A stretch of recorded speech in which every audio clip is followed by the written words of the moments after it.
ನಮಸ್ಕಾರ ವೀಕ್ಷಕರೇ, do or die ನ್ಯೂಸ್ಗೆ ಸ್ವಾಗತ. ಭಾರತ ಭೀಮಸೇನೆ ಮತ್ತು ಮಣಿಯಾರ್ ಫೌಂಡೇಶನ್ ಚಾರಿಟೇಬಲ್ ಟ್ರಸ್ಟ್ ಬಾಗಲಕೋಟೆ ಜಿಲ್ಲಾ ಕಾರ್ಯಾಲಯ ಉದ್ಘಾಟನೆ ಸಮಾರಂಭದಲ್ಲಿ ಸಂಸ್ಥಾಪಕ ರಾಜ್ಯಾಧ್ಯಕ್ಷರು ದಿನೇಶ್ ಹಾಗೂ ಜಿಲ್ಲೆಯ ಪದಾಧಿಕಾರಿಗಳು ಅಧ್ಯಕ್ಷರು ಪಾಲ್ಗೊಂಡಿದ್ದರು. ರಾಜ್ಯಾಧ್ಯಕ್ಷರು ದಿನೇಶ್ ಸರ್ ನಮ್ಮೊಂದಿಗೆ ಮಾತನಾಡಿ ಮಣಿಯಾರ್ ಫೌಂಡೇಶನ್ ಚಾರಿಟೇಬಲ್ ಟ್ರಸ್ಟ್ ಹಾಗೂ ಭಾರತ್ ಭೀಮಸೇನೆ ಕುರಿತು ಮಾತನಾಡಿದರು.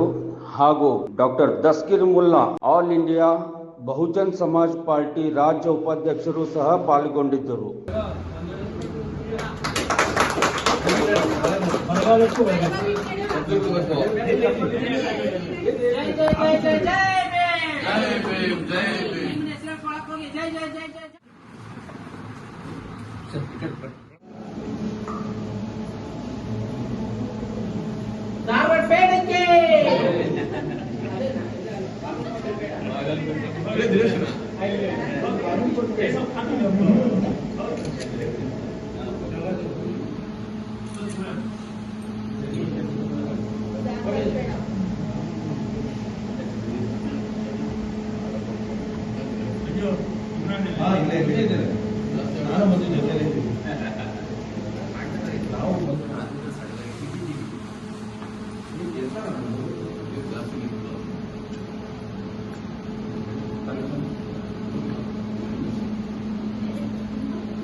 ಬಾಗಲಕೋಟೆ ಜಿಲ್ಲಾಧ್ಯಕ್ಷರಾಗಿ ಆಯ್ಕೆಯಾಗಿರುವಂತಹ ನಮ್ಮ ಜಾವೇದ್ ಮಣಿಯಾರ್ ಅವರಿಗೆ ನಾವು ರಾಜ್ಯ ಸಮಿತಿ ಎಲ್ಲಾ ಪದಾಧಿಕಾರಿಗಳ ಪರವಾಗಿ ಅವರಿಗೆ ಅಭಿನಂದನೆ ತಿಳಿಸ್ತಾ ಇದ್ದೀವಿ.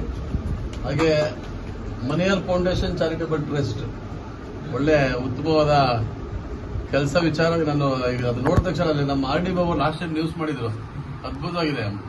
ಮಣಿಯಾರ್ ಫೌಂಡೇಶನ್ ಅಂದ್ರೆ ಅದು ಒಂದು ಜನಗಳಿಗೆ ಕಷ್ಟಕ್ಕೆ ಸ್ಪಂದನೆ ಮಾಡಲಿಕ್ಕೆ ಅನ್ನೋದನ್ನ ಟ್ರಸ್ಟ್ ಮಾಡಬೇಕದು ಉತ್ತಮವಾದ ವಿಚಾರ. ಹಾಗೆ ಮಾಡು ಇಲ್ಲವೇ ಮಡಿ, ಒಳ್ಳೆ ಟೈಟ್ಲು, ಮಾಡು ಇಲ್ಲವೇ ಮಡಿ. ಅದನ್ನ ಯಾರು ಹೇಳೋದು ನಮ್ಮಲ್ಲಿ ನಮ್ಮ ಸಂಘಟನೆಗೂ ಬಂದಿದೆ ಈಗ ಆಲ್ರೆಡಿ ಅಂತ. ಹಂಗೆ ತುಂಬಾ ಉತ್ತಮವಾದ ಕೆಲಸ ಮಾಡ್ತಾರೆ ನಮ್ಮ ಬಾಗಲಕೋಟೆ. ತುಂಬಾ ಚೆನ್ನಾಗಿ ಮಾಡಿಸಿದ್ರಲ್ಲ. ಭಾರತ ಭೀಮಸೇನೆ ಬಾಗಲಕೋಟೆ ಜಿಲ್ಲಾ ಘಟಕದ ಉದ್ಘಾಟನೆ ಹಾಗೂ ಪದಾಧಿಕಾರಿಗಳ ಆಯ್ಕೆ, ಮತ್ತೆ ಮಣಿಯಾರ್ ಫೌಂಡೇಶನ್ ಚಾರಿಟೇಬಲ್ ಟ್ರಸ್ಟ್ ಮತ್ತು ಮಾಡು ಇಲ್ಲವೇ ಮಡಿ ಡಿಡಿ ಕನ್ನಡ ನ್ಯೂಸ್ ಚಾನೆಲ್ ಉದ್ಘಾಟನೆ, ಯೂಟ್ಯೂಬ್ ಚಾನೆಲ್ ಉದ್ಘಾಟನೆ ಆಗ್ತಿದೆ. ತುಂಬಾ ಖುಷಿ ಕೊಡುವಂತ ವಿಚಾರ. ಹಾಗೆ ನಮ್ಮ ಜೂನಿಯರ್ ಉಪೇಂದ್ರ ಅವರು, ಖುಷಿ ಆಯ್ತು ನಮ್ಗೆ. ನಮ್ಮ ಸಂಘಟನೆ ನಮ್ಗೆ ಇನ್ನೂ ಖುಷಿ. ಆರ್ ಡಿ ಬಾಬು ಅವರು ಉತ್ತರ ಕರ್ನಾಟಕ ಉಸ್ತುವಾರಿ ಅಧ್ಯಕ್ಷರಾಗಿ 9 ಜಿಲ್ಲೆಗೆ ಅವ್ರನ್ನ ನಾವು ಭಾರತ ಭೀಮಸೇನೆ ಆಯ್ಕೆ ಮಾಡಲಾಗಿದೆ. ಅವರು ಕೂಡ ನಾನು ಅಭಿನಂದನೆ ತಿಳಿಸ್ತಾ ಇದ್ದೀನಿ. ಹಾಗೆ ನಮ್ಮ ಎಲ್ಲ ರಾಜ್ಯ ಪದಾಧಿಕಾರಿಗಳು ಮತ್ತು ಎಲ್ಲ ಜಿಲ್ಲಾ ಪದಾಧಿಕಾರಿಗಳಿಗೆ ಯಾರು ಕೂಡ ಅನ್ಯತೆ ಭಾವಿಸಬೇಡಿ. ನನಗಿದು ಇಷ್ಟ ಆಗ್ತಾ ಇಲ್ಲ. ನನಗೆ ಒಂದು ರೀತಿ ನಾನು ಒಬ್ಬನೇ ಕೂತ್ಕೊಳ್ಳೋದು, ಎಲ್ಲ ನಿಲ್ಸೋ ಮಾತಾಡೋದು. ನಾವು ಅಷ್ಟು ದೊಡ್ಡ ಲೆವೆಲ್ ಬೆಳೆದಿಲ್ಲ.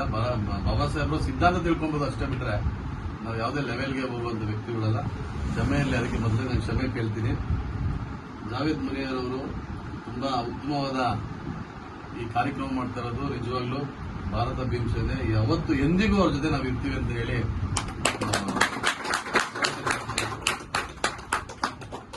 ಮತ್ತೆ ಮಣಿಯಾರ್ ಫೌಂಡೇಶನ್ ಇದು ನಮ್ಮ ಆರ್ ಡಿ ಬಾಬು ಅವ್ರ ಮೊನ್ನೆ ಒಂದು ನ್ಯೂಸ್ ಮಾಡಿದ್ರು, ಅದ್ಭುತವಾಗಿ ವೈರಲ್ ಆಗ್ತಿದೆ. ಅದು ತುಂಬಾ ಯೂಟ್ಯೂಬ್ ಅಲ್ಲಿ ಓಡ್ತಾ ಇದೆ. ಜನಗಳ ಕಷ್ಟಕ್ಕೆ ನಾವು ಮಾಡ್ಕೊಡೋ ಸಂಘಟನೆ ಇದೆ. ಮೊದಲು ಏನು ಮಾಡ್ಬೇಕಾದ್ರೆ ಕೆಲಸ ಯಾವುದು ಅಂತಂದ್ರೆ, ನಾವು ಸಂಘಟನೆ ಮಾಡಿದೀವಿ, ಏನೋ ಒಂದು ನಮ್ಮ ಬೆಳೆ ಬೇಯಿಸ್ಕೊಳ್ಳೋದಕ್ಕೆ ಸಂಘಟನೆ ಅವಶ್ಯಕತೆ ನಮಗಿಲ್ಲ. ನಾವು ಮಾಡಬೇಕಾದ ಕೆಲಸ ನೋಡಿ ಇಂಥದ್ದು ಯಾವುದು, ಬಡ ಜನಗಳಿಗೆ ಸಹಾಯ ಮಾಡುವಂಥದ್ದು, ಬಡ ವಿದ್ಯಾರ್ಥಿಗಳಿಗೆ ನಮ್ಮ ಕೈಲಾದಂತ ಸಹಾಯ ಮಾಡಿ ಅವ್ರನ್ನ ಓದಿಸುವಂತ ಕೆಲಸ ಮಾಡಬೇಕಾಗಿರೋದು ನಮ್ಮ ಭಾರತ ಭೀಮಸೇನೆ ಎಲ್ಲ ಪದಾಧಿಕಾರಿಗಳ ಕಡೆಯಿಂದ ನಡೀತಿದೆ. ಈಗ ಆಲ್ರೆಡಿ ಮಂಡ್ಯದಲ್ಲಿ ನಮ್ಮ ಜಯಸುಧಾ ಮೇಡಮ್ ಹೇಳಿದ್ದಾರೆ. ಈಗ ಆಲ್ರೆಡಿ ನಾವು ಒಂದು ಮಹಿಳೆಯನ್ನ ಓದಿಸ್ತಾ ಇದೀವಿ, ಅಪ್ಪ ಅಮ್ಮ ಇಬ್ರು ಇಲ್ದಿರೋದು. ಹಾಗೆ ಇತ್ಯಾದಿ ಬಡ ಕುಟುಂಬಗಳಿಗೆ ಸಹಾಯ ಮಾಡ್ಕೊಂಡ್ ಬಂದ್ರೆ ಸಂಘಟನೆ. ನಾವೇನೋ ನಮ್ಮ ವೈಯಕ್ತಿಕವಾಗಿ ಏನೋ ಮಾಡ್ಕೊಳ್ಳೋಕೆ ಸಂಘಟನೆ ಮಾಡೋದು ನಿಜವಾಗ್ಲೂ ಅದು ಸಂಘಟನೆ ಅಲ್ಲ. ಇವತ್ತೇನಾನ ಇಡೀ ರಾಜ್ಯದಲ್ಲಿ ಬಡ ಕುಟುಂಬಕ್ಕೆ, ಬಡ ವಿದ್ಯಾರ್ಥಿಗಳಿಗೆ ಸಹಾಯ ಮಾಡ್ತಿರೋ ಸಂಘಟನೆ ಯಾವ್ದನ್ನ ಇದ್ರೆ ಅದು ಭಾರತ ಭೀಮಸೇನೆ ಅಂತ ಹೇಳಕ್ ಇಷ್ಟ.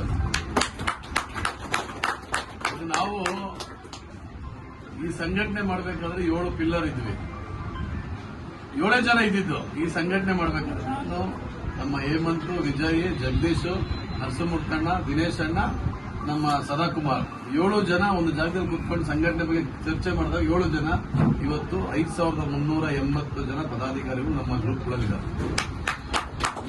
ನಿಜವಾಗ್ಲೂ ಖುಷಿ ಕೊಡುವಂತ ನನ್ನ ಸ್ನೇಹಿತರಿಗೆ ಅದನ್ನ ಹೇಳೋದು, ಈ ಸಂಘಟನೆ ಕಟ್ಟಿರೋದು ನಾನು ಯಾವುದೋ ವೈಯಕ್ತಿಕವಾಗಿ ಕಟ್ಟಿರೋಂಥ ಸಂಘಟನೆ ಅಲ್ಲ. ನಾವು ಕಟ್ಟಿರೋ ಸಂಘಟನೆ ಸ್ನೇಹದ ಸಂಘಟನೆ ಅಂತ ಹೇಳಿ ನಾವು ಭಾರತ ಭೀಮಸೇನೆ ಅಂತ ಹೆಸರಿಟ್ಟಿದ್ದು. ಆ ಹೆಸರಿಡಕ್ಕೆ ಕಾರಣ ನಮ್ಮ ವಿರೋಧಿಗಳೇ ನಮ್ಗೆ ಹೆಸರಿಟ್ಬಿಟ್ರು. ನಾನು ಸಂಘಟನೆಗೆ ನಾನು ಹೆಸರಿಟ್ಟಿರಲಿಲ್ಲ, ನಾನು ಬೆಳೆಯೋಕ್ಕೋಸ್ಕರ ನಾನು ಹೆಸರಿಟ್ಟಿಲ್ಲ. ಬಟ್ ಭಾರತ ಭೀಮಸೇನೆ ಅಂತಂದ್ರೆ ಇಡೀ ರಾಜ್ಯದಲ್ಲಿ ಇವತ್ತುವರೆಗೂ ಕರ್ನಾಟಕ ಕೇಳಿರ್ಬೋದು, ಬಟ್ ಭಾರತ ಭೀಮಸೇನೆ ಅಂತ ಹೆಸರು ಮೊದಲನೇ ಸಂಘಟನೆ ಆದ್ರೆ ಭಾರತ ಭೀಮಸೇನೆ ಒಂದೇ ರಿಜಿಸ್ಟ್ರೇಷನ್ ಮಾಡ್ಸಿರೋದು ನಾವು. ಕರ್ನಾಟಕದಲ್ಲಿ ರಿಜಿಸ್ಟ್ರೇಷನ್ ಮಾಡ್ಸಕ್ ಆಗದೇ ಇಲ್ಲ. ಭಾರತ ಅನ್ನೋದನ್ನ ಕರ್ನಾಟಕ ರಿಜಿಸ್ಟ್ರೇಷನ್ ಇಲ್ಲ, ಇದು ನ್ಯಾಷನಲ್ ಲೆವೆಲ್. ಅದಕ್ಕೆ ನಮ್ಮ ಪ್ರವೀಣ್ ಶಿಲ್ಪಿ ಅವರು ಕೂಡ ನಮ್ಮ ಜೊತೆಗೆ ಒಡನಾಟದಲ್ಲಿ ಎಷ್ಟು ನೈಟ್ 1 ಗಂಟೆ ರಾತ್ರಿ ಸಂಘಟನೆ ಬಗ್ಗೆ ಸಖತ್ ಆಸಕ್ತಿ ಇಲ್ಲ ಅಣ್ಣ, ಇಡೀ ಭಾರತ ದೇಶದಲ್ಲಿ ನಾವು ಕಟ್ಟಬೇಕು ಸಂಘಟನೆ ಅಂತ ಹೇಳಿ ಆಲ್ರೆಡಿ ಯಾವ್ದಾದ್ರು ನೀವು ಪೂನಾದಲ್ಲಿ ರೆಡಿ ಮಾಡಿದ್ದಾರೆ ಆಲ್ರೆಡಿ. ನಮ್ಗೆ ಖುಷಿ ಆಗ್ತಾ ಇದೆ. ಅಂತ ಇಂಥ ಭೀಮ ಹುಲಿಗಳು ನಮಗೆ ಸಂಘಟನೆಗೆ ಬೇಕಾಗಿರೋದು. ನಾವೆಲ್ಲ ಸಂಘಟನೆ ಮಾಡಿದ್ವಿ, ಎಲ್ಲ ಹೋದ್ವಿ, ಅದೆಲ್ಲ ಕಾಂಪೌಂಡ್ ಹಾಕ್ತಿದ್ವಿ, ಮತ್ತೆ ಯಾವ್ದೋ ನ್ಯಾಯ ಕೊಡಿಸ್ತೀವಿ ಅಂದ್ಬಿಟ್ಟು ಕೈ ಚಾಚುವಂತ ಕೆಲಸ ದಯವಿಟ್ಟು ಯಾರು ಸಂಘಟನೆ ಮಾಡಿ. ಸಾಧ್ಯವಾದ್ರೆ ಒಳ್ಳೇದು ಮಾಡೋಣ, ನಿಜವಾಗ್ಲೂ ಕೆಟ್ಟದಂತೂ ಮಾಡೋದು. ಈ ಸಂಘಟನೆ ಉದ್ದೇಶನೇ ಅಷ್ಟು, ನೊಂದವ್ರ ಪರ ನಿಂತ್ಕೊಂಡು ಅವ್ರಿಗೆ ನ್ಯಾಯ ಕೊಡಿಸೋ ಕೆಲಸ ಮಾಡಿ. ಬಾಬಾ ಸಾಹೇಬ್ ಹೇಳೋದು ಅದನ್ನೇ, ಇವತ್ತು ಸಮುದಾಯ ಅಂತ ಸೊತ್ತರೆ ಹೊರತು ಅವ್ರ ಆಸ್ತಿ ಮಾಡ್ಕೊಳಕ್ ಸಾಯ್ಲಿಲ್ಲ,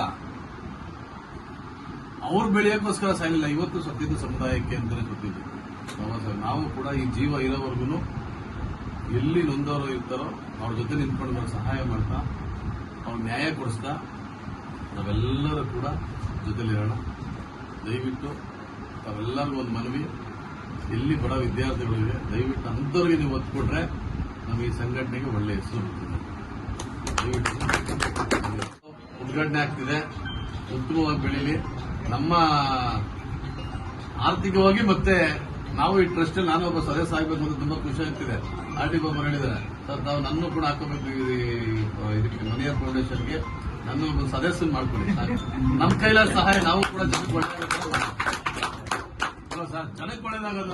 ನಾನು ಸ್ವಲ್ಪ ಕೈಯಿಂದ ನನ್ನ ಪ್ರೀತಿಯಿಂದ ನಾನು ಸಹಾಯ ಮಾಡ್ತೀನಿ. ತಿಂಗಳ ಏನ್ ಹೇಳ್ತೀರೋ ನೀವು ಅದಕ್ಕೆ ಬದ್ಧವಾಗಿ ಬರೀತೀರೋ ನಾನು ಅದಕ್ಕೆ ಕೊಡಕ್ಕೆ ರೆಡಿ ಇದ್ದೀನಿ. ಅದೇ ರೀತಿ ಚಾನಲ್ ಉತ್ತಮವಾಗಿ ಬೆಳೀಲಿ, ದೊಡ್ಡ ಮಟ್ಟಕ್ಕೆ ಹೋಗಲಿ. ಇವತ್ತು ನಿಜವಾಗ್ಲೂ ಎಲ್ಲಾ ಚಾನಲ್ಗಳು ನೋಡ್ತಾ ಇದ್ದಾರೆ. ನಾನು ಸುಮಾರು ಸಲ ಹೋರಾಟದಲ್ಲಿ ಚಾನಲ್ಗಳವ್ರಿಗೆ, ಟಿವಿಯವ್ರಿಗೆ ಬೈದಿದ್ದೀನಿ, ಮಾಧ್ಯಮದವರಿಗೆ ಸುಮಾರು ಬೈದಿದ್ದೀನಿ. ನಿಜವಾಗ್ಲೂ ನಮ್ಮ ಈ ಭಾರತ ಭೀಮಸೇನೆ ಸಂಘಟನೆ ವತಿಯಿಂದ ಮತ್ತೆ ನಮ್ಮ ಜಾವೀದ್ ಅವರು ಈ ಚಾನೆಲ್ನ ಓಪನ್ ಮಾಡಿದ್ದಾರೆ. ಅವ್ರು ಒಳ್ಳೇದಾಗಲಿ, ಬಾಬಾ ಸಾಹೇಬ್ ಅಂಬೇಡ್ಕರ್, ಬುದ್ಧ ಬಸವ ಅಂಬೇಡ್ಕರ್ ಆಶೀರ್ವಾದ ಸದಾ ಅವ್ರ ಮೇಲೆ ಇರಲಿ ಅಂತ ಹೇಳಿ ಆರಂಭಿದ್ದು.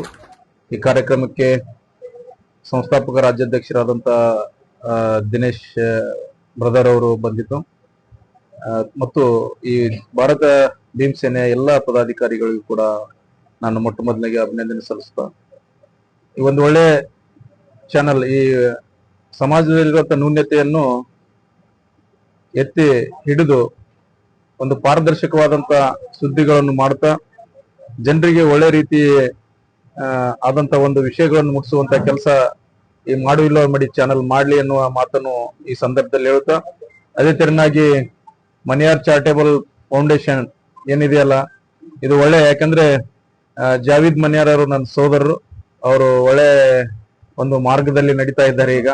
ಅದಕ್ಕಾಗಿ ನಾವು ಕೂಡ ಅವರಿಗೆ ಯಾವತ್ತೂ ಕೂಡ ಅವರಿಗೆ ಬೆಂಬಲವಾಗಿ ಇರ್ತೀವಿ. ಅದರ ಜೊತೆಯಲ್ಲಿ ಭಾರತ ಭೀಮಸೇನೆ ಕೂಡ ಈಗ ತಾನೇ ಬ್ರದರ್ ಹೇಳ್ದಂಗೆ ರಾಜ್ಯದಲ್ಲಿ ಅಷ್ಟೇ ಅಲ್ಲ, ಡಾಕ್ಟರ್ ಬಾಬಾ ಸಾಹೇಬ್ ಅಂಬೇಡ್ಕರ್ ಅವರ ಒಂದು ಏನು ಮಾರ್ಗದಲ್ಲಿ ಇಡೀ ದೇಶಾದ್ಯಂತ ಉತ್ತಮ ಸಂಘಟನೆಯಾಗಿ ಹೊರಹೊಮ್ಮಲಿ ಅಂತೇಳಿ ಆಶಿಸುತ್ತಾ ನನ್ನ ಮಾತು ಮುಗಿಸ್ತೇನೆ. ನನ್ನ ಹೆಸರು ಡಾಕ್ಟರ್ ದಸ್ತಗಿರಿ ಮುಲ್ಲಾ, ಆಲ್ ಇಂಡಿಯಾ ಬಹುಜನ ಸಮಾಜ್ ಪಾರ್ಟಿಯ ರಾಜ್ಯ ಉಪಾಧ್ಯಕ್ಷ.